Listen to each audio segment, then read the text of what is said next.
Hello everyone, আসসালামু আলাইকুম। Welcome back to my channel. আমি মৌসুমী শিপল আজকে একটি নতুন ভিডিও নিয়ে আমার ভিডিওটা একটা স্যাড দেখাবো, স্যাড ভিডিও অ্যান্ড একটা হলো মোটামুটি ভালো। ঠিক আছে, স্যাড ভিডিও ফার্স্টে আপনাদের দেখাচ্ছি। দেখেন এই লাউ গাছটা কত সুন্দর বড় হয়েছিল।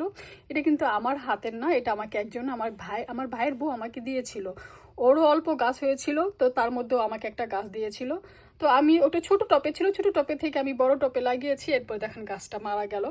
মানে খুবই কষ্ট পাচ্ছি, খুবই কষ্ট লাগছে। এই গাছটা যখন মারাই যাচ্ছে, এখানে এটা আর বাঁচবে না। তো এর জন্য খুব আমি এত সুন্দর করে দেখেন আর বড় একটা টপের মধ্যে দিয়ে মাটি দিয়ে সুন্দর করে সারটা দিয়ে গাছটাকে আমি লাগিয়েছিলাম।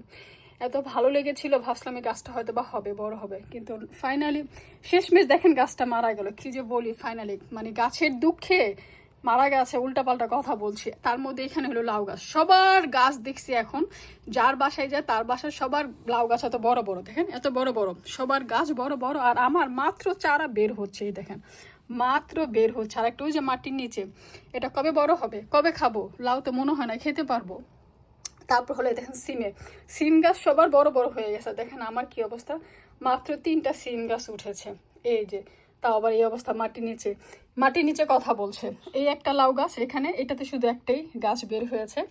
ও আরেকটা এই যে মাত্র বের হচ্ছে, দেখেন দেখতে পাচ্ছেন মাত্র বের হয়েছে।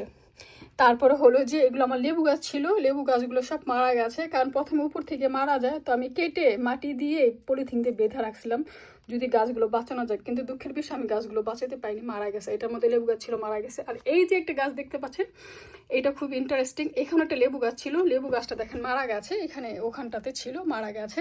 বাট তখনই এই লাল শাক গাছটা একটাই একা একা হয়েছে।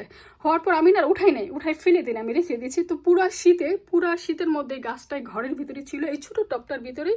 তো লেবু গাছটা যেহেতু মারা গেছে আমি আর করিনি, তো রেখে দিয়েছি। দেখেন মাশাআল্লাহ কত বড়, এটা কিন্তু আমার ঘরের ভিতরে দেখেন কত বড় হয়ে গেছে। আর এখন মানে ফুল এসে বিচিও হয়ে যাচ্ছে। তো এটা আমি বাহিরও দিইনি, এখন ভালো ওয়েদার আসছে, গরম আছে, রৌদ্র আছে, বাট আমি এটা ঘরে রাখছি। ভালো লাগে দেখতে, ভালো লাগে ঘরের ভিতরে ঢুকলে আমার খুব ভালো লাগে। এটা কিন্তু আমার জানালার সাথে, এটা কিন্তু আমার জানলার এখানে একটা স্পেস আছে আমার বেশ বড়।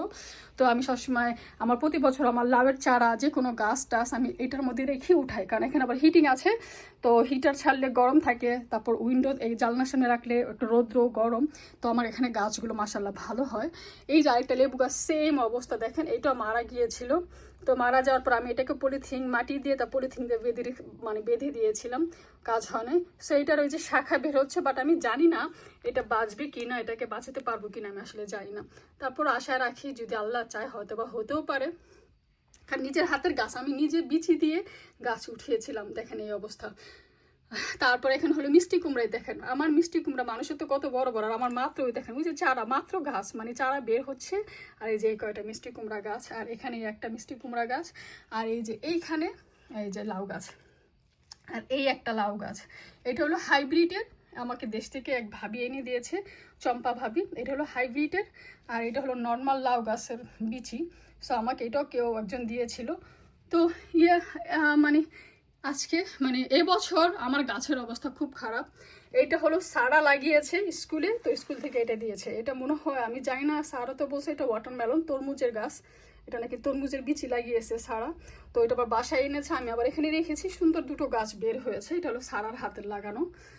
তো সবাই দোয়া করবেন, যদি ফল খেতে না পারি অন্তত শাক যেন খেতে পারি, লাউ খেতে না পারি অন্তত শাক পাতা যেন খেতে পারি, অন্তত অতটুকু যেন আল্লাহ আমার নসিবে রাখে। তো দোয়া করবেন। এই দেখেন কি অবস্থা, প্রতিটা মানুষের গাছ অনেক বড় বড়, আর আমার মাত্র হচ্ছে। কবে খাবো, কবে লাগাবো, কবে খাবো, কবে ফল হবে? যাক, নসিবে থাকলে অবশ্যই হবে।